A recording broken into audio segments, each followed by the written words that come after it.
अस्सलामुअलैकुम। आज मैं आपको बताऊंगी घर में मक्खन बनाने का तरीका।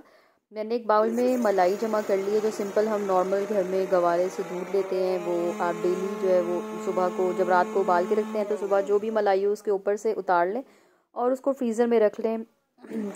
जब आपने मलाई, आपको पता हो आज आपने मलाई निकालनी है तो आपने सुबह ही से ही उस मलाई को आपने बाहर रखना है ताकि उससे मक्खन या देसी घी आगे बने।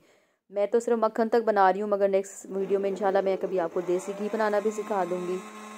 सिंपल जब मैंने देखा है कि मलाई जो है वो डिफ्रॉस्ट हो गई है, उसकी बर्फ़ ख़त्म हो चुकी है, वो नॉर्मल हालत में आ गई है, तो मैंने देखें इसको ग्राइंडर में डाल दिया है और ग्राइंडर में डाल के मैंने सिंपल इसको जो है ग्राइंड किया है। आप इसमें देखेंगे जहाँ पे ग्राइंडर की आवाज़ थोड़ी सी चेंज होती है तो उस टाइम जो है वो उसका ब्लेड नहीं घूम रहा होता। उसमें आपने क्या सिंपल नॉर्मल, ये विंटर में मैं क्योंकि बना रही हूँ तो उसमें मैंने सिंपल नॉर्मल टैप वाटर लिया है, कोल्ड, गर्म पानी नहीं, simple normal cold tap water मैंने इसमें थोड़ा सा ऐड करना है। आपने ग्रेजुअली ऐड किया, ये नहीं कि आप आधा जो है वो कप उसमें पूरा का पूरा ऐड कर रहे हो।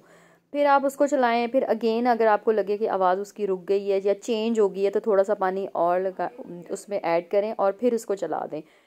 फिर आप जब उसका ढक्कन खोल के देखेंगी तो ऊपर जो है वो फिटकड़ियाँ बनी हुई होंगी अलग से, और नीचे की लस्सी जो है वो सफ़ेद दूध सा जो है वो अलग से आया बना हुआ होगा।